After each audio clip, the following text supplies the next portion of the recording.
네, 북한의 무인기가 우리 영공을 침공한 이후에 윤석열 정부의 대응이 계속 강화되고 있습니다. 오늘 윤 대통령은 9.19 남북 합의를 파기할 수도 있다는 강한 어조로 언급을 했습니다. 그리고 스텔스 무인기를 빨리 개발하라는 그런 지시도 내렸습니다. 이 스텔스 무인기는 평소에 정찰 활동을 하지만 유사시에는 공격을 할 수도 있습니다. 자, 이에는 이, 눈에는 눈인가? 강해지고 있는 윤석열 정부의 대북 정책을 조금 들여다보겠습니다. 먼저 김은혜 홍보수석의 얘기를 들어보겠습니다. 윤석열 대통령은 북한이 다시 이같이 우리 영토를 침범하는 도발을 일으키면 9.19 군사합의 효력 정지를 검토하라고 안보실에 지시했습니다. 이와 함께 윤석열 대통령은 이종석 국방장관의 지시사항을 내렸습니다.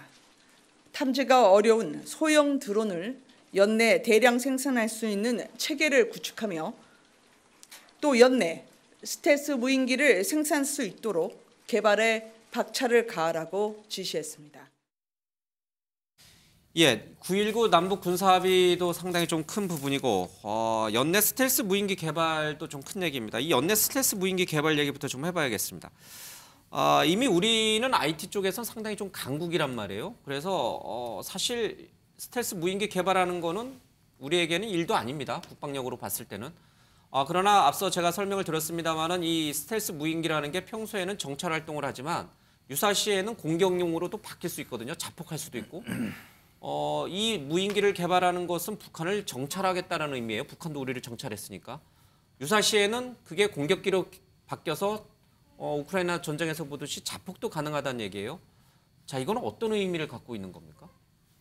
김은혜 의원께 좀 여쭤보겠습니다. 일단은 이번에 무인기가 우리 서울 상공을 순회하고 돌아간 것에 대한 일종의 대통령의 그 인식, 그다음에 이제 우리 국방부에서도 대응 방법이 이대로도는 안 되겠다라고 하는 것이 저는 이번에 굉장히 대통령 메시지에 강하게 북한의 저런 그렇죠. 행동을. 그리고 지금 9.19 군사합의 파기 얘기가 나오는 것은 지난 제가 20대 국회에 있을 때부터 지금 이제 북한의 무수한 미사일 도발, 또 무사일 실험 이런 것들을 통해서 그때도 저희가 국방이나 운영위원회에서 안보실장한테 계속 질의한 게 뭐였냐면 이게 9.19 군사합의 위반이 아니냐, 기냐를 갖고 엄청난 국회에서도 논쟁이 있었어요. 그런데 그때 한 번도 군사합의 위반이라고 우리 당국자들 입에서 나온 적이 없었습니다. 그러니까 결국은 그때 그러니까 미국에서조차도 이거는 군사합의에 대해서 굉장히 위협적인 요소다, 파기일 수 있다라고 하는 해외 언론 보도와 미국 입장이 있었지만 우리는 계속 그거를 아니라고 고수하고 있었는데요. 이제 더 이상 이 무인기 같은 경우에는 레이더에 포착도 안 되고 지금 말한 대로 이번에는 보고 갔지만 북한이 먼저 여기에 뭔가 무기를 실어서 들어올 수도 있다라고 하는 위기의식을 지금 대통령이 인식한 것 같고요. 우리가 먼저 공격을 하겠다는 것이 아니라 어쨌든 우리도 그만큼 준비하고 있어야 예측치 못한 북한의 어떤 도발에 우리도 대응할 수 있다는 그런 강한 저는 의지의 표명이라고 생각하고 이제는 저희가 뭐 큰 대형 무기 이런 것도 위협이지만 이렇게 레이더에 잡히지 않고 정말 조그맣게 움직여서 사람들 사이로 스며드는 이런 무인기와 같은 전쟁 무기들에 대한 대응은 이제 본격적으로 좀 검토해야 되는 상황이 아닌가 생각이 됩니다. 사실 지난번에 북한의 무인기가 이제 5대가 왔지만 4대는 이제 약간 교란용이었고 한 대는 이제 서울 상공을 훑고 갔죠. 그때 윤 대통령 지시로 우리 2대가 영공을 들어가서 북한을 정찰하고 왔습니다. 그것 때문에 뭐 군서열 1인 박정천이가 뭐 잘렸다, 해임됐다 이런 얘기도 나왔는데 외신 보도는 우리 내부의 보도도 있었는데 사실 지금 5일날 우리 무인기 관련된 우리 좀 합동 훈련을 해요. 그리고 대통령의 지시로 곧 합동 드론 사령부도 좀 창설될 것 같습니다. 자, 이게 군사적인 긴장을 계속 높이는 행동인지 아니면 북한의 무모한 무력 도발을 억제하는 능력을 갖고 있는 것인지 어느 초점에서 봐야 됩니까? 지극히 상식적이고 원칙적인 대응이라고 생각을 합니다. 왜냐하면은 지금 요번에 우크라이나 러시아 전쟁에서도요, 이 드론을 어떻게 사용하는가 이게 게임 체인저가 되고 있어요. 드론을 어떻게 사용해서 어떻게 타격을 하고 데미지를 주는가에 따라서 전체적으로 이제 전황이 분리했던 게 유리하게 바뀔 수도 있고 게임 체인저가 되고 있습니다. 그런데 이제까지 문재인 정부에서는 9.19 합의를 그 유지시키는데 너무 전전긍긍한 거 아니냐. 예. 그다음에 드론도 물론 이제 문재인 대통령이 뭐 엊그저께 얘기를 했습니다. 이재명 대표 찾아왔을 때 본인 임기 중에 뭐 이스라엘제 방공 레이더 이렇게 그 배치했고 그건 맞는 얘기인데 그런데 그거를 제대로 운영하고 훈련하는 여기에 대해서 좀 소홀했다는 거고요. 그다음에 이게 정확하게 얘기하면 방어 위주였어요. 방어 위주인데 그거 갖고는 이제 한계가 있다라는 거고 지금 이제 윤 대통령이 얘기한 그거는요. 이를테면 눈에는 눈, 이에는 이 이거는요. 군사학에 있어서는 기본 중에 기본입니다.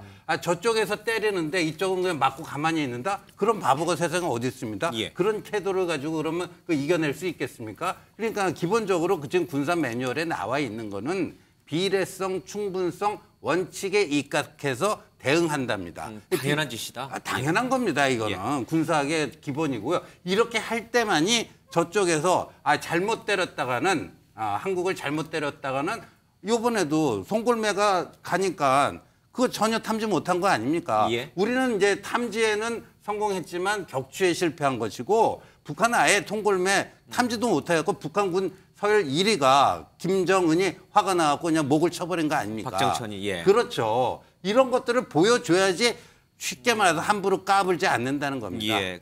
게다가 잡히지 않는 스텔스 무인기까지 우리가 개발해서 전력화한다면 북한으로서는 가장 위협적인 남한의 무기를 상대하는 거니까 상당히 억제 효과가 있을 것이다. 어떻게 보세요? 9.19 남북 군사 합의를 파기를 검토할 수 있다는 대통령의 말은 처음 나온 얘기입니다. 그동안 계속 당 국민의힘 내부에서는 그런 얘기가 나오긴 했습니다만은 대통령 입에서 9.19 남북 군사합의 파기 얘기가 나온 거는 오늘이 처음이에요. 네. 뭐 그동안에 기본적으로 9.19 군사합의는 이것저것 이렇게 축적되면서 그것의 의미가 탈색되어 왔다고 해야 봐야 되겠죠. 이제 그 일정한 분기점이 이번에 조금 더 대통령이 강하게 강조하면서 이제는 단순히 방어 수준이 아니라 더욱더 공격적으로. 그러니까 기존에 드론 팀이나 군이 있었는데도 제가 왜 창설이냐 물어봤을 때 그전에는 수비용이었다. 이제는 선제 공격도 불사하겠다 이렇게 얘기를 하시거든요. 이제 그런 부분에 대한 강조인데 이제 뭐 다 좋습니다. 그러니까 그렇지만 그럼에도 불구하고 실제로 보면 이게 계속 엑스컬레이트 시킬 것인가. 남북 긴장을. 그것이 과연 궁극적으로 우리한테 이익이 되고 도움이 될 것인가. 이제 그런 부분에 대해서 아마 지금까지는 가만히 있지만 미국도 도가 넘으면 그만해라 이렇게 얘기할 수도 있어요. 윤 우리 대통령한테. 쪽한테? 그럼요. 그러니까 왜냐하면 자기네들이 생각하는 컨셉을 뛰어넘는 뭐 지나친 뭐 핵 자산을 운용하는 실제적으로 보면 합동 훈련을 할 수 있지만 합동 해구 훈련을 한국이 하겠다는 것을 미국이 그냥 두겠습니까? 이제 그런 부분에 대한 충돌이 있고 또 하나는 실제로 이것을 가지고 뭐 점수를 딸지는 모르겠습니다만은 결국 중국, 러시아를 어떻게 할 것입니까? 계속적으로 중국과 러시아가 우크라이나 전쟁 속에서 북한을 지원했을 때 계속적으로 수많은 자원과 예산을 여기에 집중한다는 것이 어디까지 가능할 것인가 그런 것도 한번 생각해 볼 필요가 있다 생각이 듭니다. 알겠습니다. 자, 이 드론과 관련돼서 전 현 정권의 사이에서도 상당한 긴장감이 감돌고 있습니다. 문재인 전 대통령까지도 이 전쟁에 뛰어들었습니다. 이 확전되는 양상인데 자, 윤석열 대통령의 지난 발언을 먼저 들어보겠습니다. 지난 2017년부터 전혀 이런 UAV 드론에 대한 대응 노력과 이런 훈련 또 전력 구축이 제대로 되지 않고 훈련을 아주 전무했다고 하는 것을 보면 참 이런 북한의 선의와 군사 합의에만 의존한 대북 정책이 얼마나 위험한 것인지. 지난 국무회에서 한 이 발언이 정확하게 지금 윤 대통령의 말과 오늘 말과 매칭이 됩니다. 문재인 정부에서 도대체 뭘 했느냐, 훈련을 제대로 했느냐 이렇게 질타를 했고요. 그리고 이 뭐랄까 필요도 없는, 그러니까 효과도 없는 어떤 군사 합의에만 의존해서 이렇게 국방을 지탱해 왔기 때문에 우리가 방공망이 뚫린 거 아니냐. 이 얘기도 오늘 군사 합의 9.19 군사 합의 파기 얘기로 좀 이어진 겁니다. 근데 문재인 대통령이 그런 얘기를 했어요. 무슨 소리를 하느냐. 지난 정부에서 다 이 시스템을 만들어서 잘 대응해 왔고 오히려 윤석열 정부가 이 안보에서 구멍이 뚫린 거다, 무능한 거다. 이건 난 걱정스럽다. 오히려 거꾸로 얘기를 했어요. 자, 전현직 대통령이 부딪혔어요. 자, 이 또 우리 국민도 둘로 갈라지는 겁니까? 어떻게 되는 겁니까? 우선은 뭐 전현직 대통령이 부딪히는 모습은 국민들에게 바람직스럽지 못한 뭐 모습으로 보여집니다. 그럼에도 불구하고 그 지금 뭐 이번에 북한의 어떤 무인기가 서울 상공을 휘젓고 다녔잖아요. 소위 서울 상공이 뻥 뚫린 상황이 문재인 정부에서 일어난 일입니까? 윤석열 정부에 지금 일어난 일이란 말이에요. 문재인 정부에서도 2017년에 뚫려가지고 물론 있었죠. 2014년에도 있었고. 자, 이 현 시점에서 군사 통수권자인 우리 군의 통수권자인 대통령으로서 어떤 책임 있는 어떤 모습을 보여주는 것이 더 우선이 돼야 된다. 자, 지금의 대비 태세가 정말 제대로 작동하고 있는 것인지, 또 북한의 호전성이 뚜렷해지면서 핵무력도 이제는 방어적이어서 공세적으로 좀 바꾸고 있는 상황이잖아요. 이 속에서 우리 군의 어떤 대비 태세가 얼마나 확고히 지금 되어 있는지 이런 것들에 대한 점검을 통해서, 또 무인기 대응과 관련해서도 NSC를 신속하게 소집해서 국민들의 어떤 안보 불안 심리를 좀 잠재운다든지 이런 노력이 요구되는 시점이었다. 그럼에도 불구하고 어찌 보면 그런 책임을 좀 모면하고자 하는 윤석열 대통령의 어떤 의도가 좀 있었던 것 아닌가. 지금 나오고 있는 것들을 보면 거의 뭐 공격적 드론 무대 창설이라든지 이런 것들을 지금 여과 없이 얘기하고 있단 말이에요. 또 한미 간의 핵 연습 같은 경우도 미국 정부와의 어떤 긴밀한 조율 없이 다소 좀 너무 경솔하게 좀 얘기를 하고 있다라는 느낌을 주기에 충분하다. 이런 것들이 오히려 자, 한반도 평화의 문제와 관련해서 군사합의 문제도 마찬가지입니다. 군사합의 문제도 군사합의가 무슨 뭐 성경이 될 수가 없죠. 어쨌든 간에 군사합의가 북에 의해서 위반되고 있고 침범당하고 있는 사실이라면 당연히 강경한 대응을 하는 건 맞다. 자, 그럼에도 대통령이 할 수 있는 일이라고 하는 것이 북한의 어떤 이 공격에 대해서 강대강의 원칙도 있겠지만 이 한반도 평화를 어떻게 평화적으로 관리할 것인가. 또 남북 간의 긴장 고조가 경제에 미치는 영향은 또 어느 정도일 것인가. 여기에 대한 어떤 종합적인 대책을 대통령이 하나하나 내놓는 것이 바람직한 모습이 아닐까. 그것을 전 정부 책임으로만 돌린다고 해서 그 책임이 가벼워지지 않는다라는 게 제 판단입니다. 문재인 전 대통령이 지난 정부에서 문재인 정부에서 무인 시스템을 만들어서 대응해 왔다라고 해서 이제 윤 대통령이 뭔가 사실을 잘못 알고 얘기했다 이런 식으로 비판을 했는데 군 당국, 군은 정치적 중립이죠. 군 당국은 문 전 대통령 말도 좀 틀린 것 같다. 사실 그 시스템은 2010년부터 군이 이제 차근차근 만들어 왔다. 이제 이렇게 또 얘기를 했습니다. 뭐 전직 대통령을 반박하고 현직 대통령을 띄워준 건 아니겠습니다만은 양쪽이 모두 사실관계가 좀 정확하지는 않은 것 같아요. 그렇죠? 내 임기 중에 했다. 이걸 이미 갖춰놨다. 이거 강조하다 보면 그런 오류 내지는 시기상의 불일치 이 나올 수 있죠. 처음에 윤 대통령도 드론 부대 창설이라고 한마디 툭 던졌을 때는 아니 무슨 말씀이세요? 이미 드론 부대는 있는데요. 이런 반박이 나왔잖아요. 정기남 교수 이미 뭐 지적하셨습니다만 그 연장선에서 저도 보고 싶은데 지난해 말 12월 26일에 서울 상공을 북한 무인기가 휘젓고 다녔을 때 국민 모두가 충격에 빠진 건 그걸 우리가 왜 방어, 요격, 격추 못했느냐 그거예요. 그러면 대통령은 그거에 대해서 앞으로 어떻게 보강을 할 건지를 먼저 얘기를 하고 그런 다음에 북한이 자꾸 이렇게 도발을 하는 거에 대해서 우리도 비례적 대응을 하겠다. 그래서 우리도 공격 무기 또 추가하겠다. 이렇게 단계를 밟아야 저는 맞다고 봐요. 그렇지 않고 지금 우리 상공이 뚫리고 뭐 탐지는 했지만 뭐 요격을 못했다, 격추를 못했다. 그걸로 제가 보기에는 국민이 이해하지 않거든요. 그러면 방어를 할 수 있는 시스템에 왜 문제가 있었는지, 방어 훈련 정말 안 했는지 그거에 대해서 한번 돌아보고 그걸 완벽하게 빈틈을 메꾼 다음에 그런 다음에 비례적 대응 얘기를 해도 저는 알겠습니다. 순서가 맞을 거다 이런 생각이 듭니다. 합참의 발표 내용도 좀 들어보도록 하겠습니다. 무인기 도발 관련해서 저희가 탐지한 5대가 아니라 총 12대라는 보도가 있었었는데 12대가 남아있다는 그 관련된 보도에 대해서 저희가 사실관계를 명확히 말씀드리는 것은 좀 부적절한 것 같고요. 저희가 탐지한 것은 5대고 그에 대한 조치 대응을 실시하였습니다. 예, 북한 군 당국은 이제 5대가 아니라 12대가 우리 쪽으로 넘어왔다 이렇게 주장을 했는데 우리 군 당국은 5대다, 12대는 뭐 정확히 탐지를 했는지 안 했는지 정확히 말하기 어렵다 이렇게 얘기를 좀 하고 있습니다. 자, 그러나 이제 이 드론이 끝이 아닌 것 같습니다. 윤 대통령이 북한의 무인기 문제, 또 문재인 케어 문제, 또 태양광 문제, 또 부동산, 어제는 이제 문재인 정부에서 만든 부동산 규제를 모두 다 푸는 그런 대대적인 조치를 내놨죠.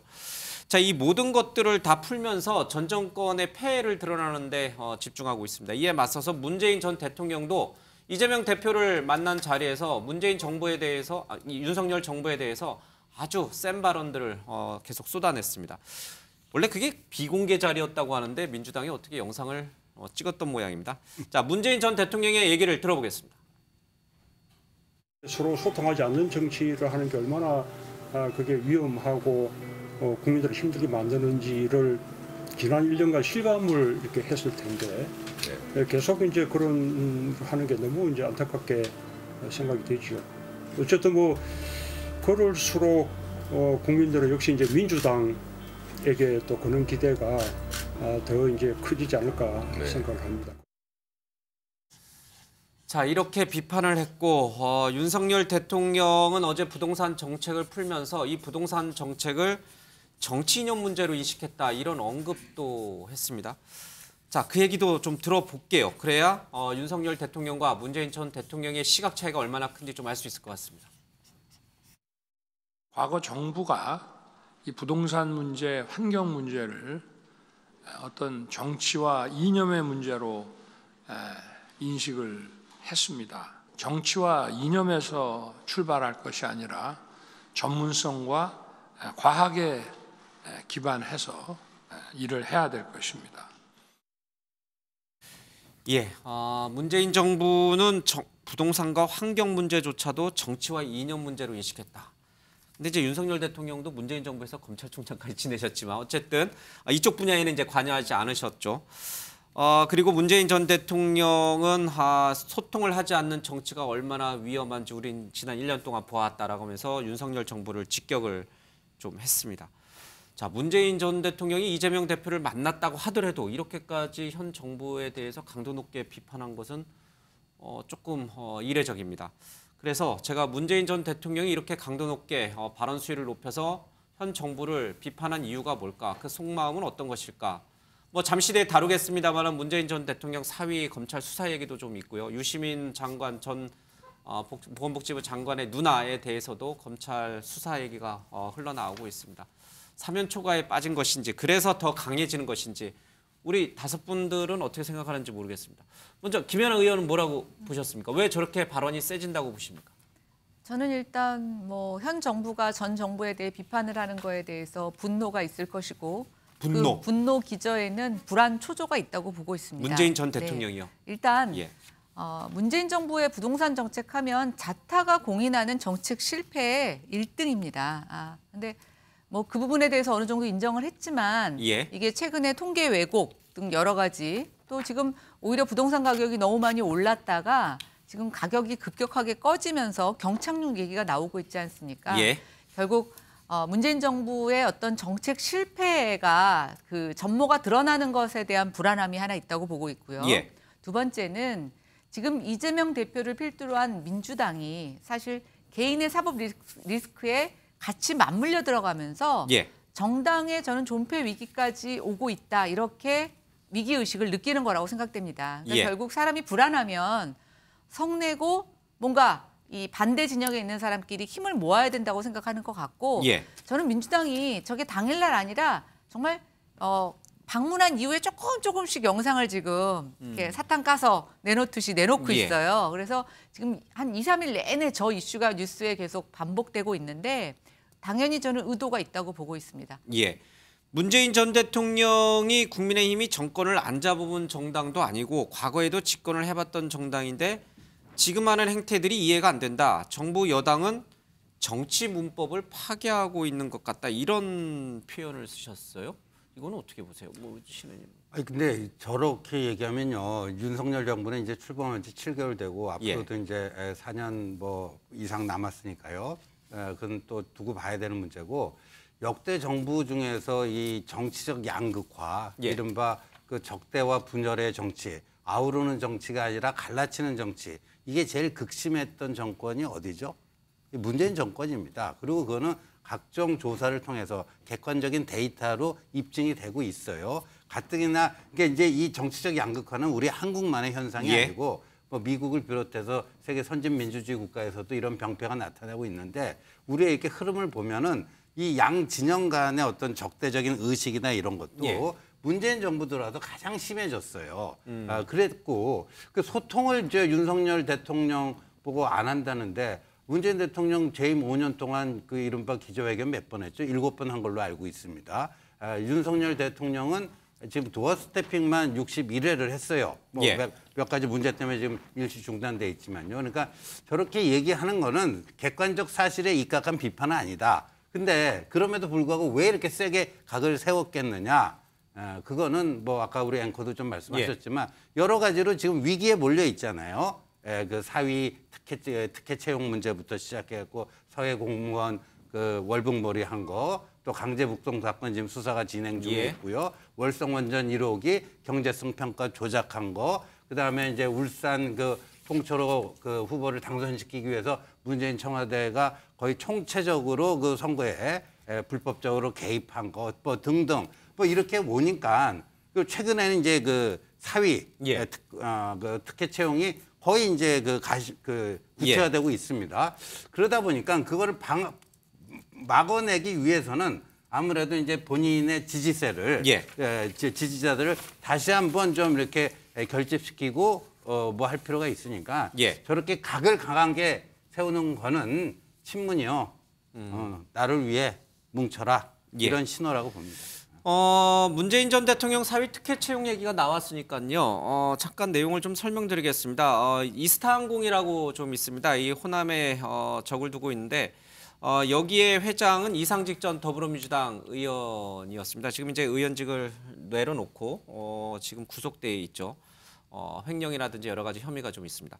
그런데 이 이상직 의원이 이스타항공에 있을 때 타이 이스타젯이라고 하는 이 태국에 있는 항공사가 있습니다. 여기 대표에게 문재인 전 대통령의 사위인 서모 씨를 좀 채용하라 이렇게 지시했다는 겁니다. 그리고 이 씨로 임용된 서 씨는 항공업에 대해서는 전혀 아는 게 없는데도 불구하고 여기에서 이제 근무를 하게 됩니다.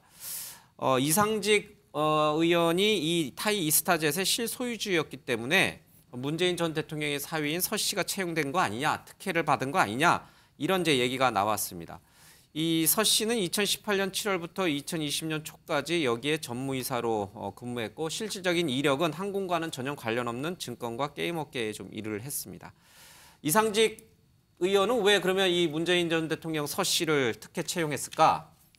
이상직 전 의원은 2018년 3월부터 정부 공공기관인 중소벤처기업진흥공단 이사장을 임명하게 됩니다. 그리고 더불어민주당 공천을 받아서 전북 전주에서 국회의원 배지를 달게 됩니다. 자, 이거에 대한 중소기업진흥공단의 이사장 임명, 그리고 더불어민주당 공천을 받아서 국회의원이 되는 데 대한 대가성으로 문재인 전 대통령 사위를 채용해 준 거 아니냐. 이게 지금 이제 제기되고 있는 문재인 전 대통령 사위 특혜 채용 의혹입니다. 자, 이것까지 포함해서 문재인 전 대통령이 정말 사면초가 화가 나서 이렇게 윤석열 정부에 대해서 강도 높게 비판하는 것인지, 아니면 윤석열 정부의 지난 1년이 본인이 볼 때는 대단히 정치 문법을 파괴하는 비민주적인 체제로 움직였기 때문에 정말 전직 대통령으로서 품격 있게 얘기한 것인지, 그 부분을 좀 궁금해집니다. 자, 이쪽 라인에 계신 분들 얘기를 듣겠습니다. 속내가 뭡니까? 글쎄요, 뭐 그동안에 우리 국민들은 이제 문재인 정부의 국정 운영 방식에 대해서 불만이 있었기 때문에 정권을 윤석열 정부한테 넘겨줬겠죠. 넘겨줬을 때 기대는 문재인 정부보다 더 나은 방식의 어떤 국정 철학과 또 대민 소통이었을 것이라고 보는데, 실질적으로 보면은 결과적으로는 뭐 많은 비판을 합니다만 똑같은 형태가 됩니다. 그러니까 소위 문재인 정부가 초기에 적폐청산한 이후로 예. 상당히 많은 검찰과 수사력을 동원했다. 예, 그게 못지않은 수사력을 동원해서 전 정부의 여러 가지 일거수일투족까지 다 샅샅이 긁어내고 있다. 예. 이재명 대표의 사법 리스크는 물론이고 실제로 보면 이제 당은 당대로 이정근 사무총장을 통해서 여건지 당내에서 여러 가지 어떤 부분 그리고 또 문재인 정부의 공식적으로 드러나 있는 대북 예. 관련된 또 감사원 감사를 통해서 샅샅이 하고 지금 또 하나는 드러나 있지는 않습니다만은 윤 정부 때 결국 공직을 맡았던 사람들을 다 쫓아내기 위한 일도 샅샅이 벌리고 예. 있습니다. 그러면 더 나아진 게 있는가라고 하는 부분이고 결과적으로는 잘못된 게 있으면 죄받고 벌 받는 건 맞습니다만은 예.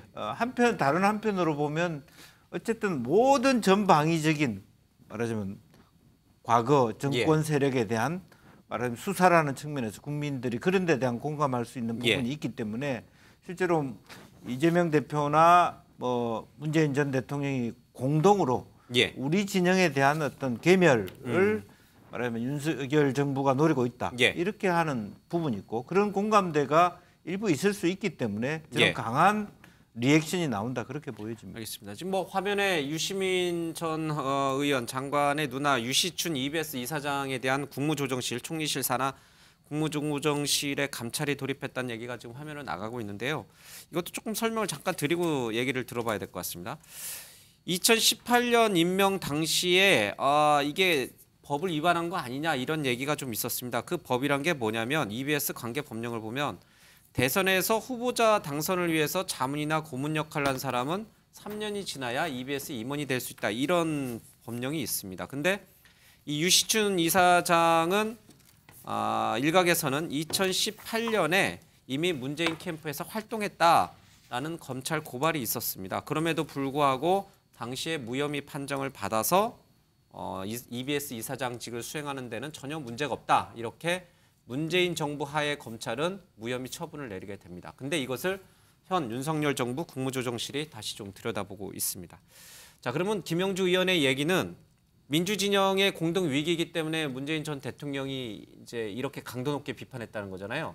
앞서 제가 얘기했던 문재인 전 대통령 사의 문제나 유시민 장관의 누나에 대한 국무조정실 감찰 문제랑은 전혀 무관하게 정말 민주진영의 위기이기 때문에 지금 문재인 전 대통령이 이렇게 얘기를 했다. 이렇게 보시는 거죠? 실질적으로 보니까 그동안의 과정에 있어서 과오가 있으면 거기에 대해서 누구나 다 수사를 받고 협조를 해야 되겠습니다만은 그것이 너무 지나치게 전방위적으로 옥죄는 데 대한 부분은 국민들이 보기에도 이것은 말하자면 잘못된 것을 가려내고 정리하는 것 수준을 넘어서고 있다. 그런 기 때문에 진영의 위기로 느낀다. 그런 것이죠. 그러면 이제 사회 문제라든지 유재춘 지금 이사장 문제도 모름지기 영향을 미칠 수도 있다. 네. 그 전반적으로 그게 민주진영의 위기다. 민주진영을 향해서 검찰이라든지 정부의 감찰 수사가 너무 몰려있다, 쏠려있다 이런 뜻이군요. 거기에 대해서 문재인 전 대통령이 얘기한 것이다. 알겠습니다. 자, 그러면요. 국민의힘의 주호영 원내대표는 이런 얘기를 했습니다. 정말 민주주의의 위기가 윤석열 정부에서 온 것인가 토론해보고 싶다. 그 얘기를 들어보겠습니다. 저는 정말 문재인 대통령을 만나 뵙고 진솔하게 문재인 대통령이 생각하는 민주주의가 무엇인지 그리고 당신이 집권하던 그 시절에 문 대통령이 집권하던 지난 5년간 대한민국 민주주의가 어떻게 됐는지를 진솔하게 토론을 하고 싶습니다. 어떻게 민주주의 후퇴를 입에 담을 수 있는지 참으로 인식 체계가 궁금합니다. 예, 정 교수님. 지금 주호영 원내대표 얘기는 죄를 진 사람들에 대해서 검찰이 수사하는 게 무슨 민주주의의 위기냐. 문재인 전 대통령 인식 자체가 놀랍다. 한번 토론해보자 이 얘기거든요. 문재인 전 대통령이 토론에 응할지 모르겠습니다.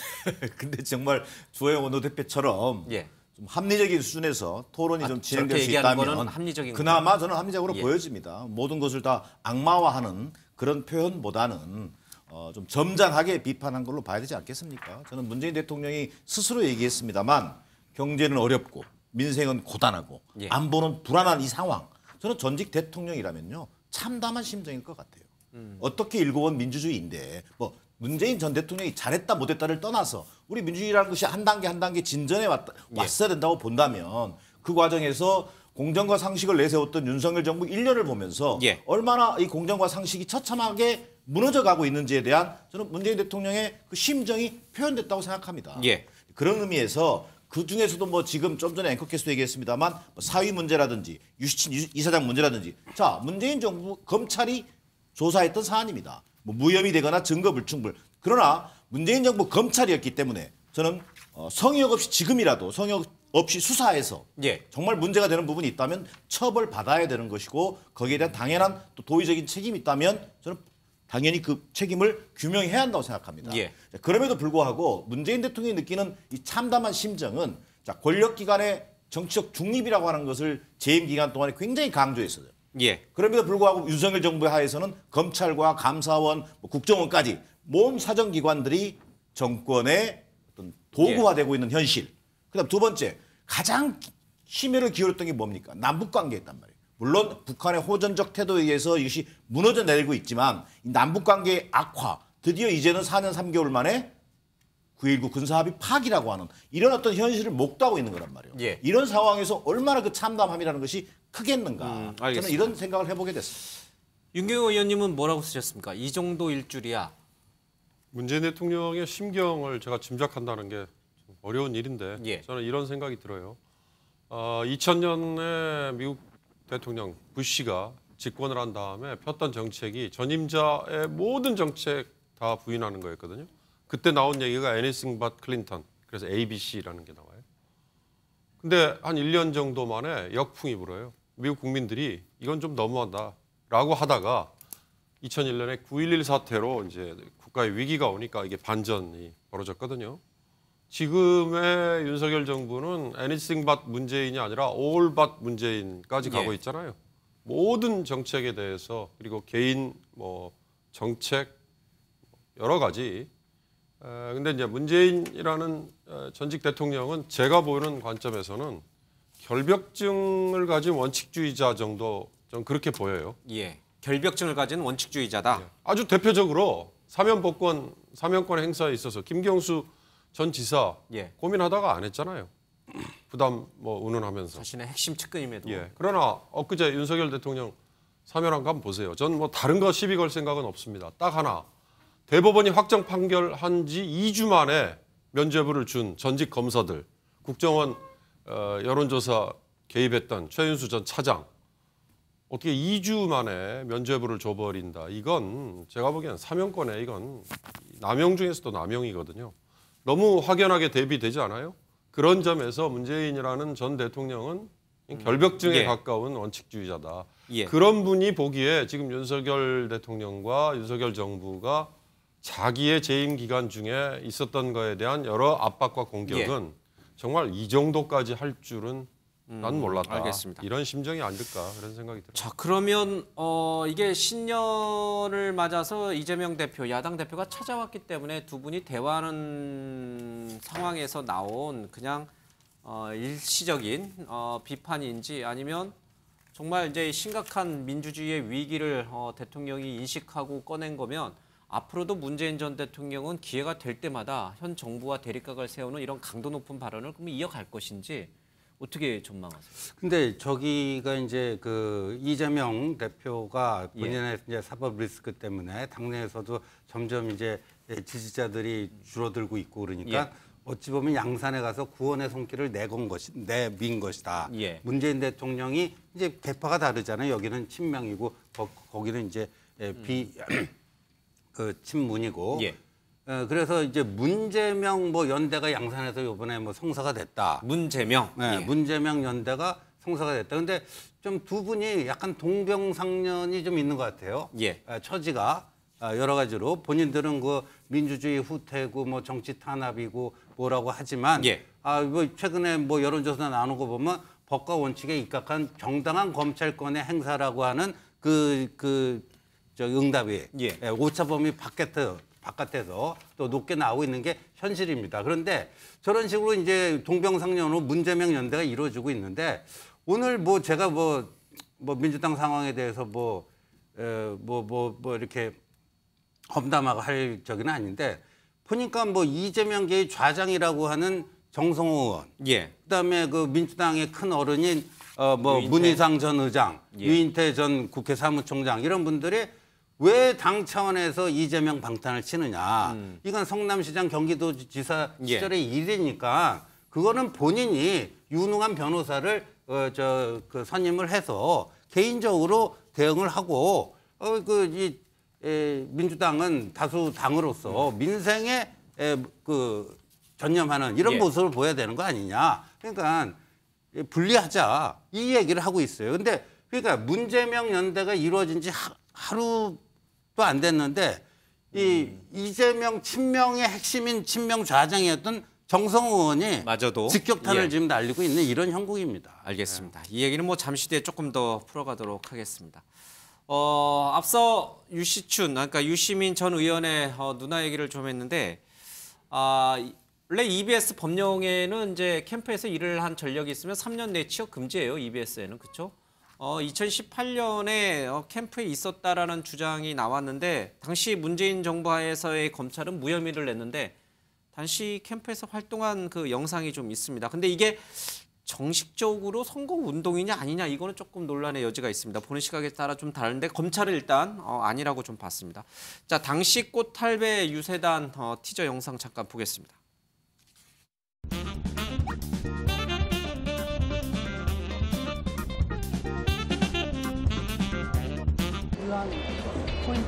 내 동생 유시민이 썰전하지 말고 여기 와야 되는 거 아니에요?